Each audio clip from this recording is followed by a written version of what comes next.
Barnhart, also lovingly referred to as Barney, interviews Sara Moore and Cory Smith in this second episode of the Brethren Way podcast series. These three discuss Chapter 3 of the Brethren Way, entitled, Do We Have a Problem? In this chapter, Brian ponders whether we, as brethren, a small denomination of less than 300 churches, have an identity problem. He starts the chapter by saying that the brethren are prone to absorb the flavor and smell of our surroundings because we are uncertain of our own story and our identity. Jason, Cory, and Sara consider why we continue to choose brethren and how vital it is to know our history and identity so we can know the unique gifts we brethren have to offer this world. So please enjoy episode 2, Do We Have a Problem?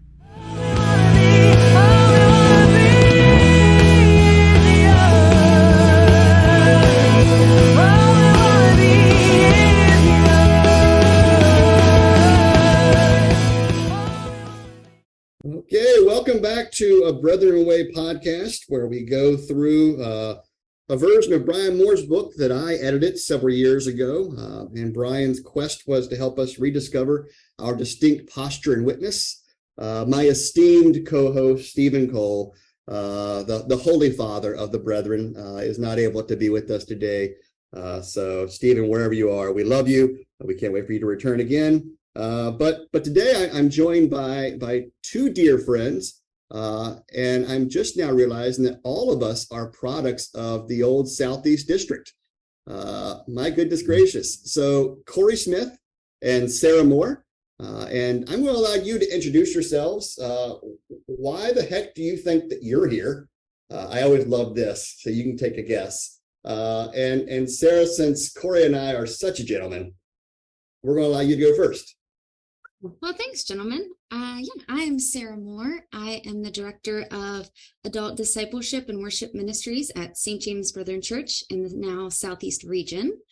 And I've been serving in this role at the church for 15 years. And I currently serve on the executive board along with Cory. And Brian Moore was my father-in-law. Oh, my goodness gracious. We are so close to greatness here. And Sara, you went to camp for several years with somebody on this podcast as well. Who would that be? I did. It would be Dr. Jason Barnhart, aka Barney. Yes.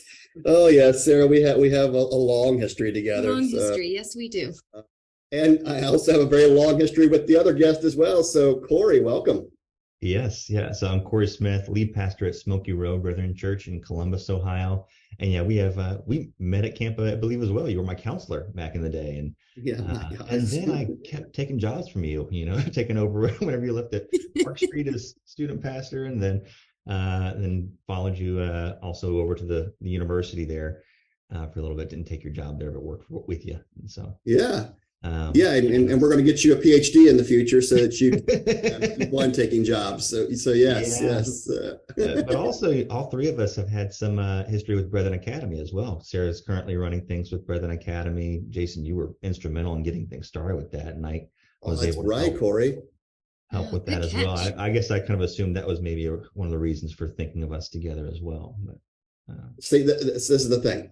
I learned things along the way. That is so true. I mean, well, and I think because all three of us have really cared about the next generation. We want to see a younger generation kind of being raised up who has fallen in love with this story the way that we have. But for our purposes today, I want to dive in. Brian has early on, he has a chapter that is a question of do we have a problem? And I look through here because usually I like to start off with reading an excerpt, but I couldn't find anything that I wanted to excerpt because the whole chapter just kind of is about this question. And he kind of takes different ways of he's trying to answer it. But mainly, I think Brian saw something that has been really difficult for us, which is brethren always tend to identify with what they're partnering with. And so when Brian was writing, it was whatever the latest evangelical fad was. Our conference reflected that. We had speakers that would come from that. And all you got the sense of, oh, well, that will help us grow again. That'll help us be what we need to be again. And Brian's kind of work was prophetic in the sense of he was going, why don't we actually look at our distinct story? And then he gleaned values that I think are timeless and really do speak into our context here. So I guess my first question is, because all of us grew up in this denomination that could fit inside one megachurch. So what do you love about this? What keeps your head in the game with the brethren? Okay, it's a two-parter here, okay? And then what are the problems that you see, the things that frustrate you?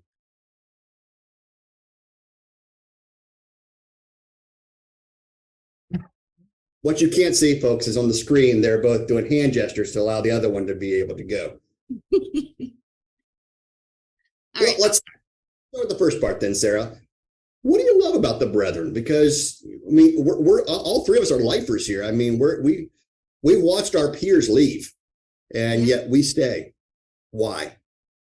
Yeah. There's a lot of things that I love about the brethren, and that I think are really compelling for who we are as a people of God. I think that the unique tension that we have as people of word and spirit is something that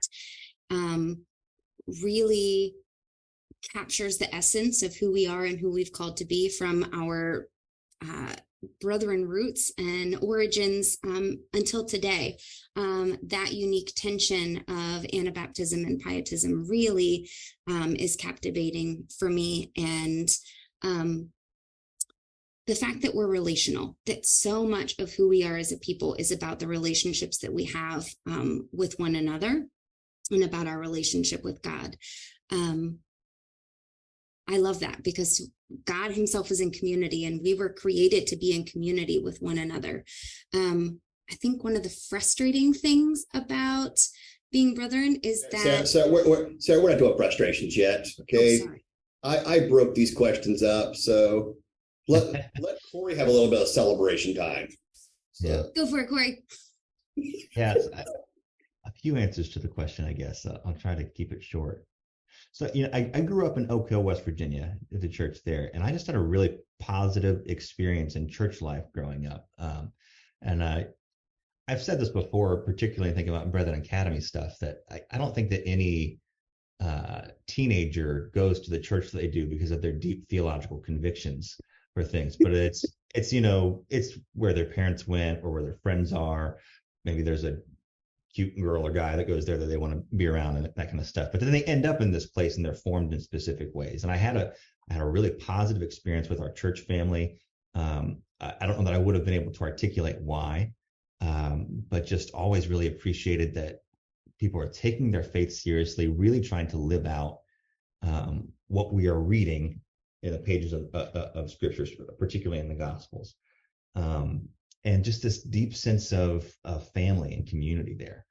And it wasn't until I went to Ashland University and started, I was pursuing the call to ministry and then learning more about our story, that I was like, now I can start to put to words the things that I really appreciate about the ways that I've been formed.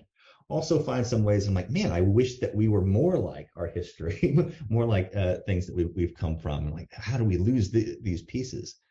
And so I think the things that I love are that we really value community. We value trying to live out as simply and faithfully as we can the things that Jesus told us to do. Maybe I'll stop there. I could probably say more. Well, real quick, and Sarah, I'm always teasing you, so I am intrigued. Cory, who was your pastor growing up in Oak Hill? Bill Skeldon. Bill Skeldon, yes. And then Sarah, you, not only was Brian your father-in-law, he was also your pastor. Yeah, he was. Yeah, and then I had Fred Miller at Mount Olive Brethren Church. And I think it's important that we name these people who helped kind of shepherd these communities, because I think there is something about them that helped us stay, about their winsome witness there that we appreciate there. And that triggers, I guess, another thing I'd say. One of the things that keeps me with our people is that even when there's things that, we might critique or say, I wish that we did that better. I have never been in a room with other brethren people that I haven't been able to say, I trust this person's heart, and that we're all in this together trying to do the best we can in this. And so, as long as that's true, as long as I can trust everyone in the room that we're trying to figure this thing out together, there's no reason to leave the family, right? That's a stellar point, Cory, because I've had that same experience, even people that I wildly disagree with. Right. Yeah. I don't think they're not trying to be malicious or anything. And I think even that kind of nuancing of community life is something we don't see a lot of in our modern day and age. It's kind of like, if you say something that I don't like, then you're dead to me entirely. Mm-hmm. And I think there is something about friendship, about relationship, about being together, that we nuance things differently than we do on social media or anything like that, because we realize you're flesh and blood, you have a heart, you have emotions, we see you in your entirety. And I do think that, for me, that's kind of one of the things that has always frustrated me about brethren. See, I'm going to start going in there, Sara. Okay. But the frustration is born out of, as you just said, Cory, really a strength of ours, of this sense of, I have looked across the room and said, what you are saying or what you are doing is anathema to brethren. I've listened to the people who said, I just want to make disciples. I'm not interested in being brethren, which drives me so crazy. I can't stand it. And part of me is wanting to go, I don't want to talk to you anymore. Literally, I don't agree with you. You drive me crazy. You make me so angry.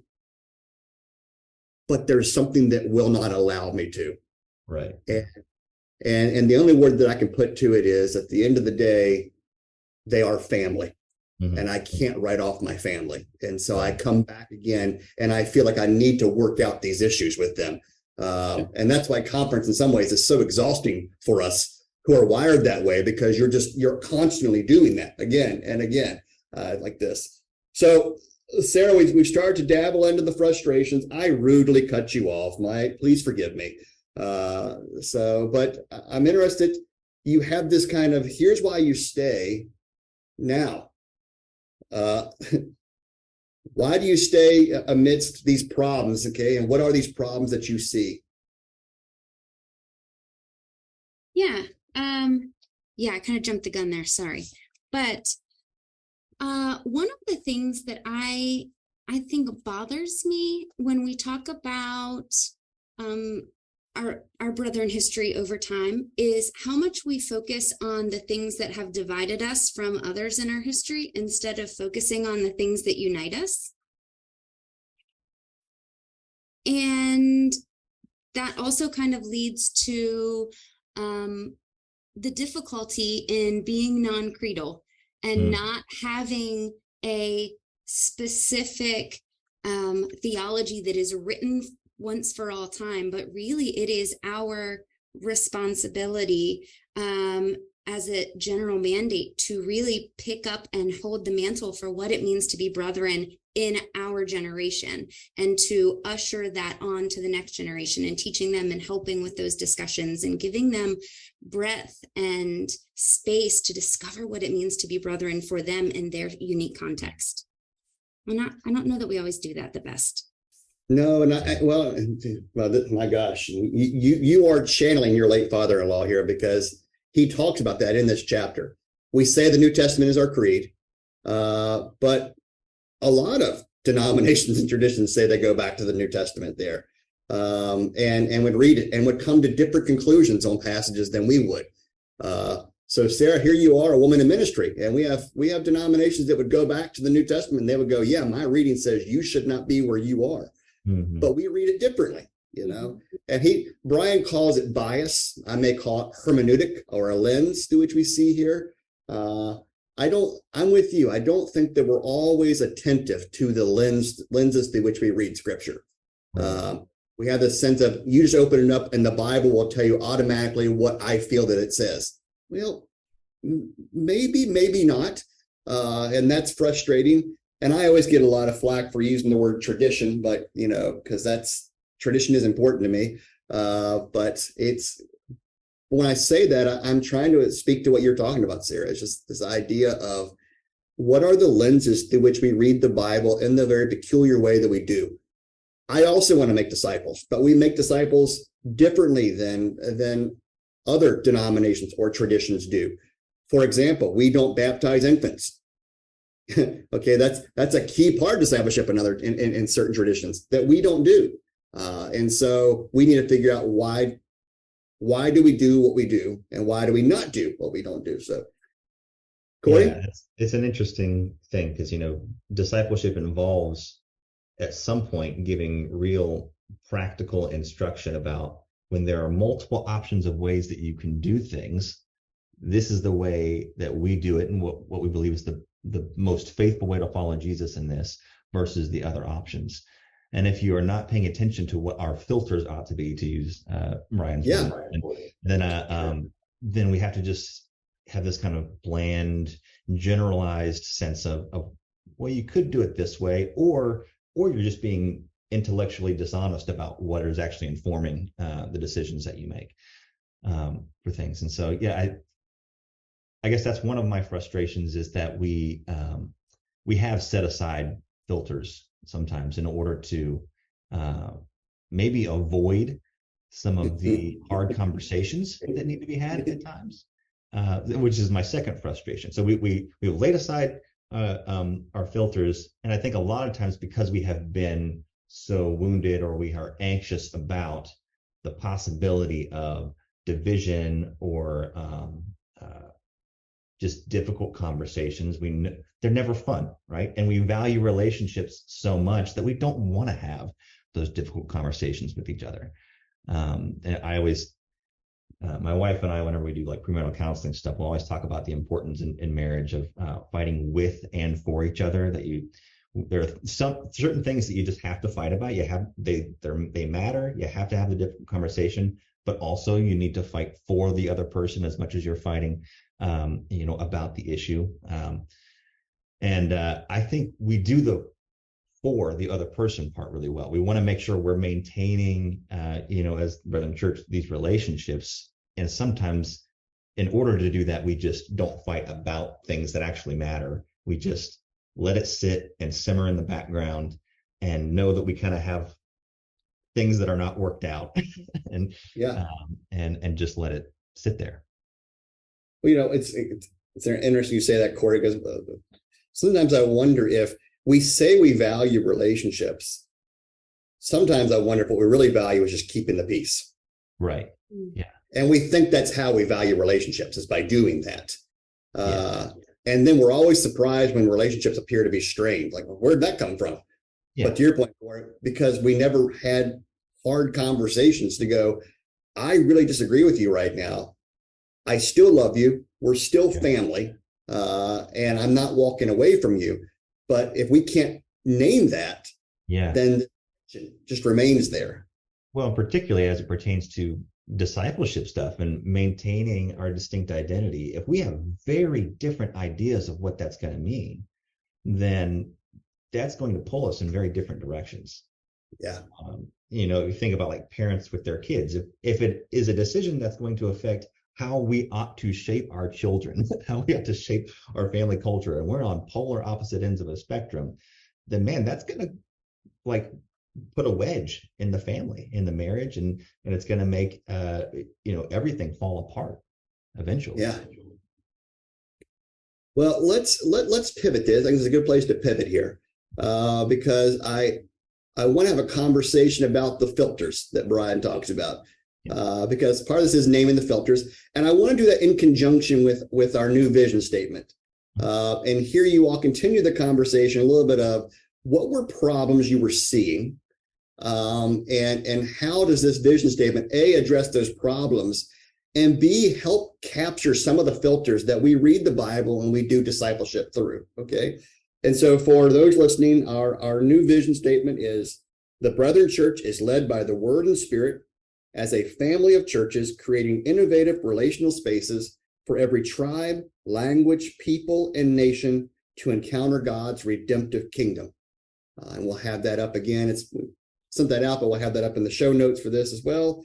But what were problems that, because you all were on executive board, that you were seeing that this vision statement is attempting to address?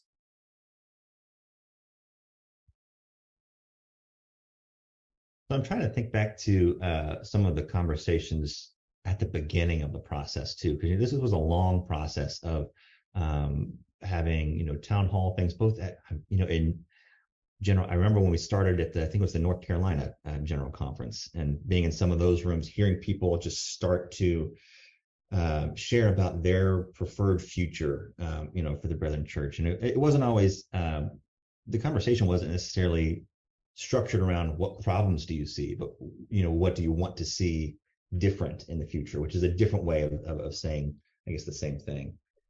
So yeah, trying to think through, back in our history, what some of those things were to begin with and how that caused things to take shape. I remember hearing things about, we care about relationships, we care about people being involved in the conversation, from the grassroots level, but there being barriers to certain voices being able to be heard. And so I remember hearing a lot about, women in ministry, hearing about people of color or of, who have, maybe different, first languages and everything, being able to be involved in actual conversations. They felt at the margins, and that there were, barriers, sometimes invisible barriers, to actually be connected. And so that was something that did rise up in those conversations. Also things about, like we talked about already, our, relational value, and yet there being people who felt disconnected, and there being conversations that weren't happening, trust that wasn't there. And so how do we establish trust? How do we reestablish trust? Find some healing together. Those were things that I remember hearing, and I'm sure there's other pieces, Sara, maybe that you remember that filtered their way through. Yeah, I agree with all of what you said, Cory. And I would think the one voice that you maybe didn't say, but I know you intended to, was our emerging leaders, our young students and leaders in our churches, and providing them opportunities to not only have a voice, but also have a seat at the table. And finding ways that we can create those spaces for those students to start to live out the gifts and the calling that God has placed on their lives. Yeah. So as you look at this vision, how would it, if Brian Moore came to us now and said, okay, what filters is this vision prescribing for how brethren do discipleship? If we could dream that way and just imagine, what kind of filters are we bringing to the table now to help shape the brethren discipleship for the future? Mm-hmm. That's good. Well, even just reading through this this first chapter on do we have a problem there, the ways that he teases that out throughout the rest of the book really kind of hone in on our history and the impacts of radical pietism and this Anabaptist influence, kind of in the sense of this vibrant inner spirituality combined with a simple obedience together to the authority of Scripture, an outward sort of form. And so I think that being led by Word and Spirit, part of our vision, is really like, it gives that sense of the vision and the filters through which everything else springs, right? That we really are submitted to the Word of God and the person of Jesus Christ that we see through the outer word being the written scriptures and the inner word within us, the Holy Spirit. Those filters, I think, do help guide how everything else in terms of our vision of what Revelation shows us, and of all people from every tribe, language, nation, and people being gathered together in submission to Christ, that takes its shape because of our commitment to the Word of God and the Spirit of God alive in us. Yeah, and I think, Cory, that's what has impressed me the most about the vision statement is it sounds like it's lifted right out of Scripture. I mean, it's like a passage right out of Revelation. And I think the Word and Spirit piece, because you and Sara have both mentioned that, and I think that's important. One of the things that I got accused of when I was going through ordination, you had to put the C for completely agree or the P for partially agree, and so this slogan that the progressive brethren kind of tied themselves to in the late 1800s, the Bible, the whole Bible, nothing but the Bible. And I put a P next to that, which, my goodness gracious, I might as well have been the son of Satan for doing that. And then years after, I had people who would be on the ordination board who would say, oh, yeah, we can tell you had an influence in this person because they put a P or they did this. Okay. And so, but it was some of this, though, because what I fear has happened is if I put that phrase in context in the late 1800s, I understand a lot more than how it's applied today. Yeah. Today is, it might as well be said this way. My biblical interpretation, my entire biblical interpretation, nothing but my biblical interpretation. Right. And instead of going, there are, to use language of filters and other things, there's the Spirit who's involved here. The progressive brethren would always talk about the role of the community. Yeah. And that's one of the things that jumped out to me from the vision statement was, if community is such an important factor, we need to be mindful of what our community looks like. And we're not always. But I stand by it. And if they ask me again, I'd still put a P next to it. But I love the Bible. I do. I had no problems with the Bible, the whole Bible. Other Protestant traditions and Catholics would say we're not operating with the whole Bible, actually. It was always that nothing but. Right. I couldn't, and so I couldn't be a person of integrity and go, I'm just going to go, put a C next to it, because I wasn't there. So yeah, I jumped in, Cory, because your Word and Spirit thing jumped in there. Sara, my apologies. I want to give you space to the filters you see the vision statement assigning for us. Yeah, I love that the Word and Spirit is at the front of our vision statement, because I think that is really central to who we are, and that's a lens that we see the world through. So I think that's really important, and I'm glad that we have that kind of adjusted to the front of that. I love the word family too. We talk about the brethren as a family. We talk about conferences being a family reunion, and it really is. And one of the things about family is that we look different. We sound different, but we have unity in being a family. And so I love that we talk about people of every tribe, language, nation being a part of that. And it feels like there is an opportunity for everybody to be a part of that. And I love that for the brethren. And I think that's a lens that we could spend more time looking through. Yeah. One of the things, Sara, to that whenever I walk away from conference, I always ask myself, who are the heroes of the week for me? It's something I've always done. I don't even think about doing it. I just do it. People that, you could say they were courageous, and not always because they got up to the mic or anything like that, just, how they handled themselves and all this. And One of my heroes was our dear brother from South Africa, Sandile. And for those who weren't able to be at the conference, which will be a lot of people listening to this, there was a moment in which he stood up. There was great consternation about the word diverse that wasn't in a proposed statement, and called his American brothers and sisters to go, this is an American issue. Your fear of this word or whatever, this is not a global issue at all. And I want to say I appreciate, because at our conference, for one of the first times, I actually saw the process work. Consensus worked. We got there, and I celebrate that. But I don't want to say that without giving a shout out to, I think what I love about our vision statement is people like Sandile will be able to say, no, I'm part of the family of churches. Because one of the things that I struggle with is Brethren has become an American denomination. And not a tradition whose roots are not in America.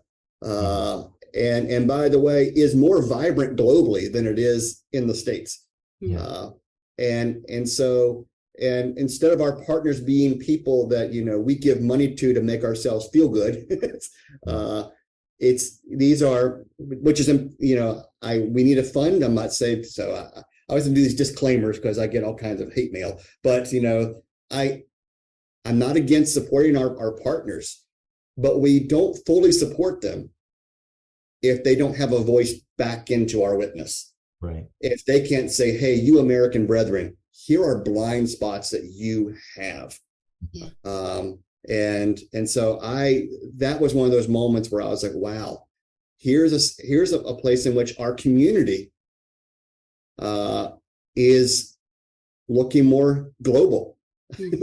And I know it's a weird thing to say global community. That's not a good phrase at all, because I don't know what it fully means, but the idea that we have these people around the globe who are in the room with us, who are able to speak in, because might that not be a filter for us moving forward, that maybe we need to listen to voices in the global South, who and how they are understanding scripture, and places where they could speak into an American church that's in decline right now. And it has to be a long conversation too. It has to be not just ask one time what someone's thoughts are, because that's how the real value of community works, is prolonged, consistent conversation as people learn to understand one another and just uncover those blind spots and be able to speak into them meaningfully. Part of the reason Sandile could do that is because he, maybe more so than even some of our other global partners, has had a lot more of the ability to ask questions and then to speak into things meaningfully. Maybe it's just because I have more of a relationship with Sandile than some of our other global partners as well. That I know he's been able to really see and discern and be asked to answer those questions too. So. Yeah, absolutely. Yeah, and I think, and I want to pivot to you as we wrap this up, things that you're hopeful for as you look forward to. I would love to see, and part of this, if I have to name my bias, I do a lot of research in the area of friendship. I long for a day where community kind of drops out a little bit and is replaced by the word friendship, Cory, because I think that's what you're talking about. The idea of we're friends. And so, of course, you're going to speak because I can't do this without you. I need you to continually speak in. And friendship also be in the sense of, I don't know myself without you, because you see things in me that I'll never be able to see. And I long for, and I got a glimpse of it. And I think our vision kind of leans into that, is the development of just robust partnerships and friendships with people who don't look like me. And then when that happens, friendship kind of brings down fear, it brings down anxiety, and it makes the royal we, all that much richer. So as you two look out, what are things you're hopeful for as we continue to seek to answer Brian's question of, do we have a problem? that we'll have more of these conversations available, and opportunities, whether it's on a podcast or whether it's in a town hall or whether it's at a gathering in a local church or in a regional event, that we have these opportunities to talk about this. I'm hoping for more of that for my brothers and sisters in the Brethren Church, and I'm hoping for more opportunities for people to continue to grow theologically, and not that a theological institution is bad. I love ATS and I encourage people to go there, but it's not always accessible for people who want to continue to grow in their calling, and understand that they are not called to full-time ministry. And so being able to provide more accessibility for ministry training in a variety of contexts in our local churches is something that I'm really looking forward to as well. Yeah, thank you, Sara. Yeah. I think that if I had a hope, it would be that we get greater self-esteem for who we are as brethren.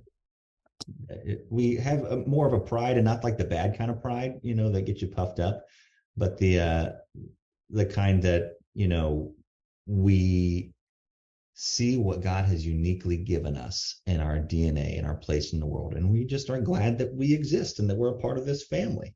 I long to see more of that, because it seems like there's a lot of insecurity within our movement. That's why we latch on to other things uncritically. That's why we put off our filters and don't discern things, because we think we need something else to save us. And we don't really recognize how beautiful what God has given us is. Yeah. And I in some of my research, Cory, that there's this growing field called epigenetics, which is that literally trauma imprints itself onto our genetic code. And so you can deal with somebody who's generations down the road, who is dealing with manifestations of trauma that they've never experienced, but because their grandmother experienced it and it was imprinted on them at the genetic level. And I sometimes wonder in religious movements if there's not a little bit of that going on too. That we've had this trauma imprinted on us from the 1939 split. Because from that day forward, it's been this sense of we've been limping along, trying to figure out, why do we matter? And I think that's why the American evangelical connection was so important. And I identify as an evangelical. And so, but that was going to be the way that we were going to find our resourcing. That was going to be the way that we were going to survive. But that came with a cost, because you got a lot of people to network with, but that meant you had to kind of lower down the things that were distinct about you. And so what you get is this kind of lowest common denominator evangelical expression that everybody, Baptists go, this is us, Brethren go, this is us. And I don't want to do away with that. I love that connection. And I think evangelical is a word that I think is important, even though it's been so politicized.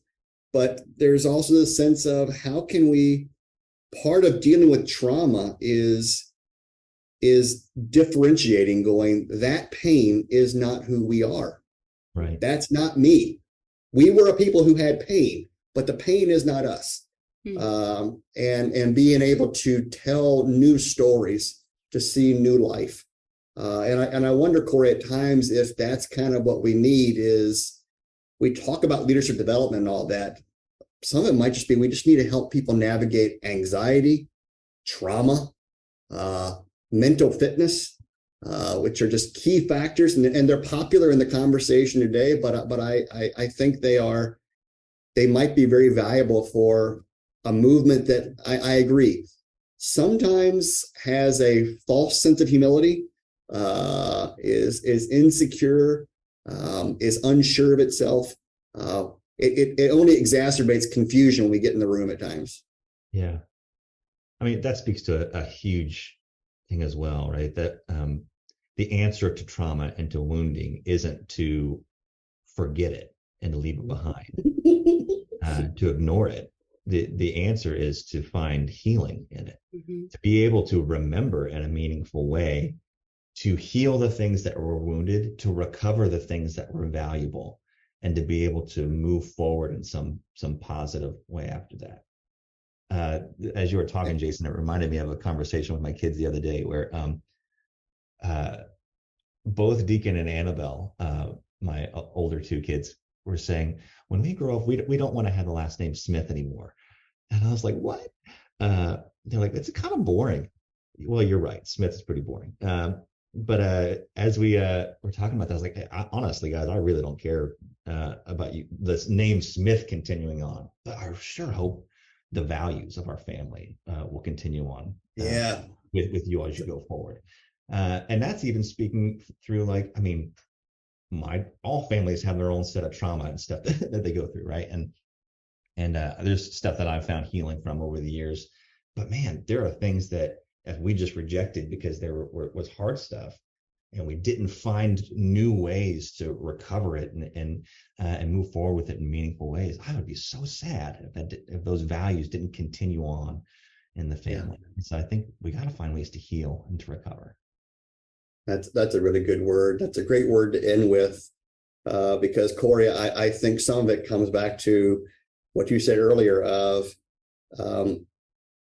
we can't just value keeping the peace. Part of dealing with trauma is you can't keep the peace and deal with trauma at the same time. But if we have that relational commitment through word and spirit, then I think that we can deal with some of the dark shadow areas of our identity. And I think that's really important. And I commend both of you. I thank you for your work. And I think this vision statement that we have sets us up for some of these key conversations and invites people into the conversation that have not been invited before to be able to help us see things that we've not seen. So thank you for that. And thank you for your friendship, most of all. And thanks for being on this podcast with me. Thank you. Absolutely. Thank you.